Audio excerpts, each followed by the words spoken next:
London-listed Amur Minerals has had the critical license approval for its 100% owned Kunmanie nickel mine in the east of Russia. Robin Young is chief executive. He joins us now. Robin, welcome and congratulations, because I know this is a big event for you. And subsequent to the awarding of the license, you've registered it as well. So all the admin now complete? Yes, we've also made our payment, and we're 100% owner of all the mineral rights. So we now have the ability to extract all the nickel, copper, cobalt, platinum, palladium, and gold and silver that comes along with it. So we're quite pleased. It was a 4-year struggle. Okay, you can now roll out your plan now for this point on. What is in the pipeline from now? From now, what we're going to do is really pursue the implementation of what we have identified as the blueprint. And we released a copy of the blueprint in our audited financials this year at the end of June. And what we're looking at now is a comprehensive completion of the work that we have identified within that plan. And that is to drive us through to a bankable feasibility study. And what is the plan there for that? Because when we last spoke, you were telling us that the PFS, the pre-feasibility study, is still ongoing. That presumably has to be completed before you go into the bankable stage. What we've done we call it a PEA at the moment. Much of the work is already done to a plus PFS level. Some of it's even much higher, towards moving more towards a definitive bankable study, such as the mining, where we have good solid quotes and production schedules.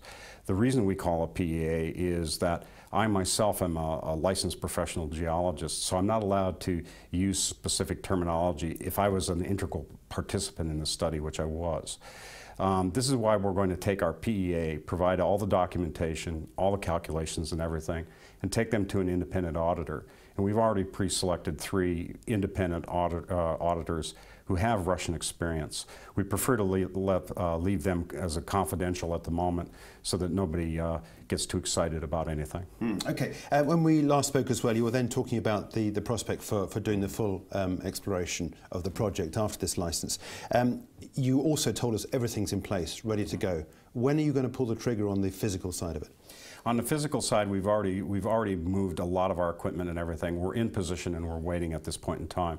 I personally just came back from the States, where I brought in a spare part that was an integral part of our downhole surveying instruments that we needed to have, so we could actually complete any drilling that we do on the site.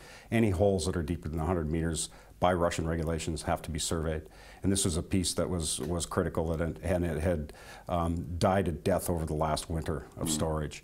So we will be pursuing the drilling as soon as possible, and we'll be releasing the results as they come available. You were hoping to get 6,000 meters dug in the full process. Is that going to be done before the end of the year? Because I know there's a window here, isn't there? A weather window. Yeah.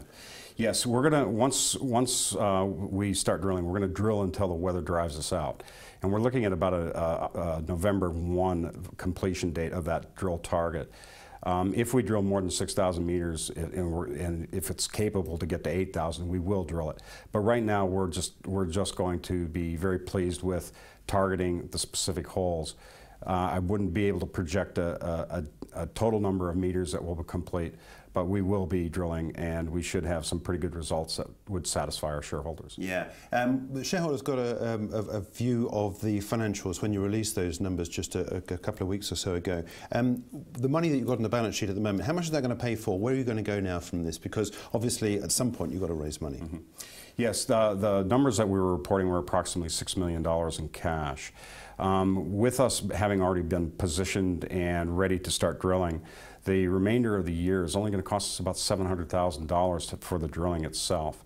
We've also earmarked a specific amount of the money for the audit itself, and that could range anywhere from, we anticipate, from $200,000 to $300,000. And as well, we're going to be doing some additional metallurgical work, which will be approximately $250,000. All 3 of these key components will feed into an evaluation towards the end of this year and set a long-term objectives for the project as they tie back into this blueprint that we speak of. One final question has to be going back to the license again, because I do want to work out exactly what it is that the Russian government are allowing you to do, because the license details, I guess, as such, weren't available to you until you actually received the bit of paper. Has there been anything in that which has either changed anything for the project, or changed your view of how you're going to go about anything in this project?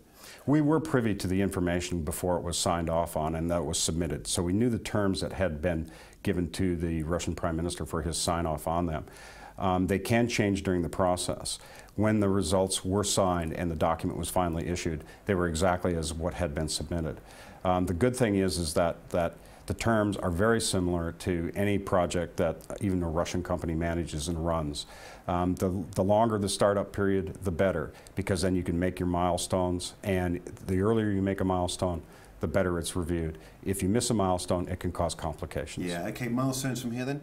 Milestones from here are to finish the year with as much drilling as we can on Flangovi, to get additional metallurgical test work, and to finalize and implement our complete detailed blueprint study.